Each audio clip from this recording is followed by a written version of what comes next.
Alright guys, welcome back to the channel and to the garden. Today's video, just going to be taking a look at a new rare palm that we'll be adding over in the jungle area. And what we'll do is kind of tell you a little bit about the palm itself, obviously growing conditions, look at the root system, everything like that. So stay tuned here as we go take a look at this palm. Just as we're walking over here, one thing you may notice, if you can see, added a few orchids on the Trachycarpus fortunei that is here. These are just kind of planted in pockets on the tree. Just going to try sort of what that will look like this year. Take a little walk down. Sorry about the hose out, guys. Up until about a few days ago, we've been needing to water every single day. Still out watering the tree ferns every day, but with that said, yeah, it's been a little bit more moisture recently. Just having looked at Brunera, absolutely massive now. Coming down here, and just as we come down the jungle path, just come around to here and you can see. Right, so this is the new palm. This has been on my sort of hit list for quite some time now. Typically quite hard to find in the UK or quite expensive. I've gotten very lucky with this one. Found it in my local garden centre that's just up my road from me. Again, I pop in there every once in a while. It's a bit more expensive from the kind of proper garden centres, if you will, but you can find bargains like this. So the palm we're having a look at here, guys, is a Licuala Grandis. Now, what I'll do is put a couple pictures on screen of some more mature varieties of this. Now, this particular palm, again, is not really, this isn't like a ground hardy palm or anything like that. This typically comes from your rainforests in, I believe it's Vanuatu. I could be saying that wrong. Correct me if I'm wrong, guys. But that's sort of Solomon Islands, things like that. So this is more of a moisture loving palm. Typically in the UK, you'd probably want to just grow this as a house plant sort of all year. But with that said, these types of palms do have a kind of unique foliage, which hopefully you will have seen from the picture that I've put up on screen there. The roots itself, and it does look like, sorry guys, in here we do have, it looks like 3 to 4 actually in this pot. What I may do is pick up another one of these and try splitting it, but again, I'm not quite sure on that side. I'll have to see how that goes. But you can just see, this was only £12. So this is also your Ruffled Fan Palm. Now, as mentioned, I think you buy this for the foliage. Now, typically with these, more of a moisture-loving palm. It's, you know, not really one that's going to want to take any drought. It needs really good drainage as well. With that said, I have seen reports of this going down to a minus 1.5 degrees C, and I will put all the information about the palm in the description of this video as well for you, if you are interested to kind of get care guides and everything like that.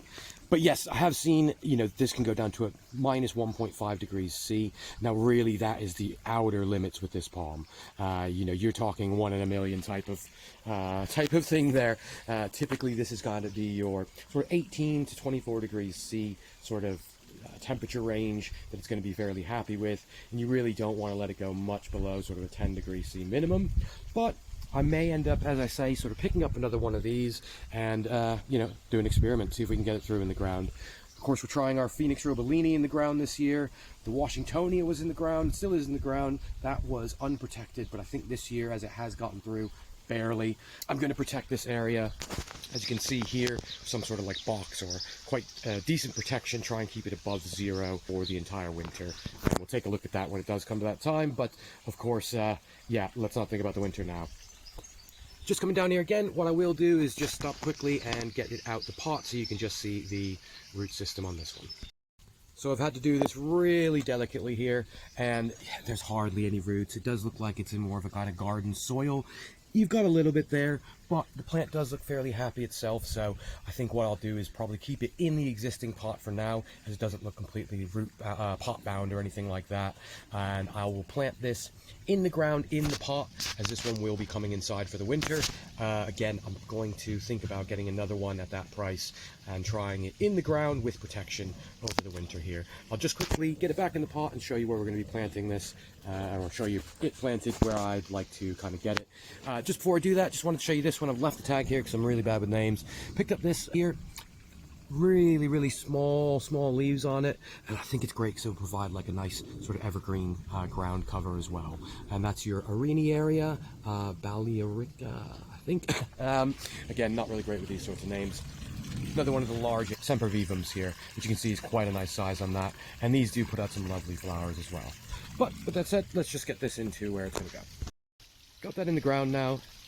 just to look, you can just see it off the back there. We'll come take a closer look, but I think it does add a kind of bit more of the green off the back of the waterfall area. Just we come this way, let me show you it up close.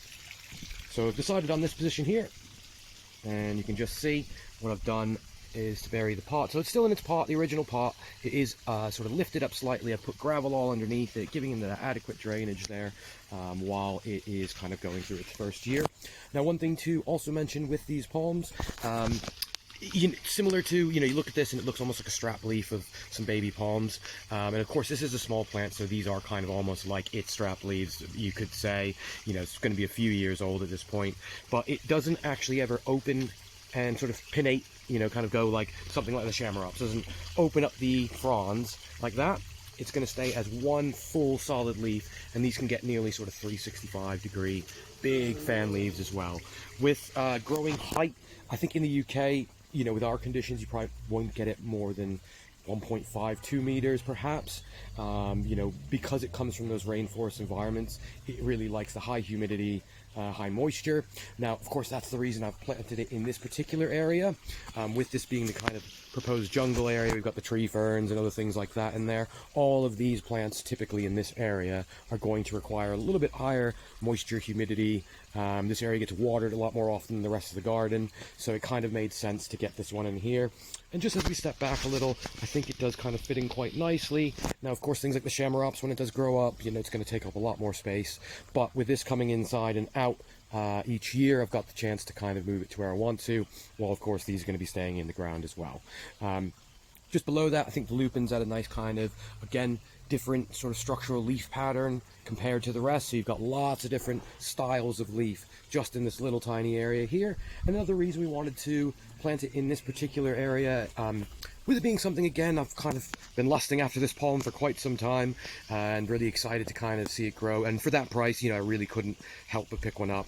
I think the price I've been looking at were near on 100, maybe even more for slightly larger plants. So yeah, one of those things I think is worth the kind of slightly smaller plant for the price there as well.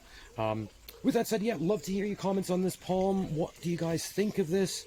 Is it something you'd ever try? Have you heard of it? Do you grow it? Certainly put your thoughts in the comment section below. I remember I stumbled across this palm a couple years ago now on a, saw in person, a decent sort of mature variety. It was absolutely stunning. So hopefully it's inspired you to take a look at some more of the rarer palms and maybe give things a go that you might not already have.